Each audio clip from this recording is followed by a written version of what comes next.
Hello Commanders, Commander Plater here back with another Elite Dangerous video, and today we are talking about the upcoming changes to credit earning in Elite Dangerous.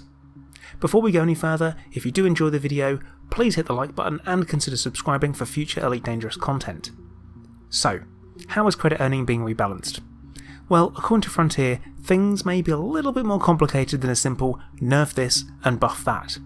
There will be an ongoing process to rebalance the game, and that's going to be based on how each change affects the player base and will not simply be data driven. There will be player feedback taken into consideration too.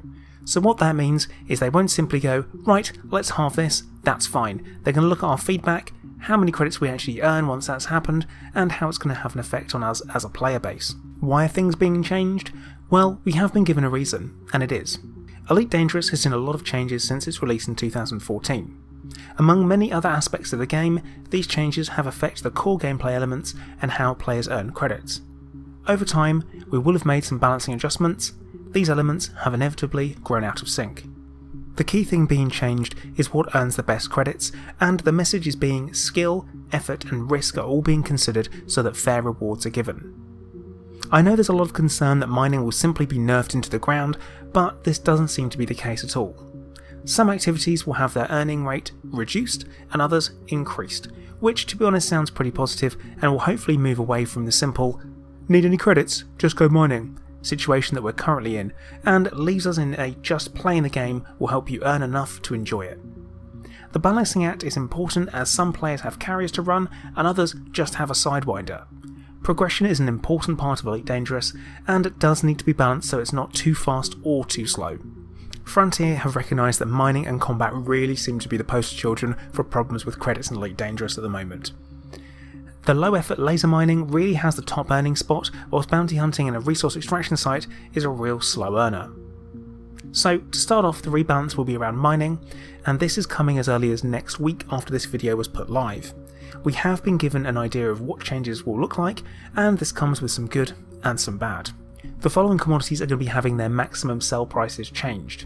Painite down to 600,000, low temperature diamonds to 700,000 and void opals to 1.3 million.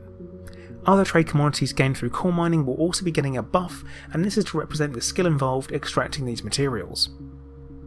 In addition, other mining commodities that can be bought will have their potential sale prices increased for a better opportunity to make a profit over 25,000 per tonne when sold.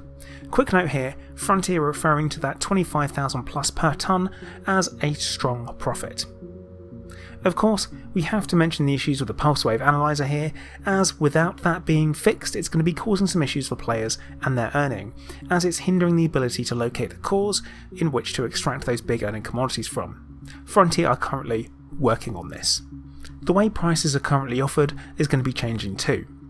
Prices are currently offered based on the amount you have in your cargo hold, which honestly makes zero sense if a station has a certain demand for something, and yes, I understand supply and demand, but as things are, a station can have a demand of 4,000, you turn up and sell 400, and someone else selling 40 gets a better price. Not really that logical, the demand remains objectively high. Now to mitigate these losses, the commanders will be offered an average price. Now, what does this average price look like, and how is it going to be calculated, does remain to be seen, and there's going to be some thorough testing out there. As mentioned before, it will be a further ongoing balancing act to try and get this right. In addition to the mining changes, general salvage items will have the sell price increase too, so that's a solid buff there. Now there will be a period of tweaking based on stats, our feedback and overall feel of the game. Once the right balance has been hit with trading, combat is next in the sights for getting a buff. And hopefully this will be a decent buff as combat has been sorely lacking for some time, especially when you look at the rewards compared to the risk involved. You're putting your ship on the line and you're actually getting a decent reward back, sometimes not even enough to cover your rebuy if something goes wrong. There we have it Commanders, a quick idea of what we're to expect coming next week with the changes around mining. And thank you for watching. Please make sure that you like, subscribe and turn on notifications so you get an alert every time I put a new video out. Also, whilst you're there, if you are looking to support the channel, please check out the links in the video description as there are a couple of different ways to do so. But once again, thank you for watching. Commander Plater, out.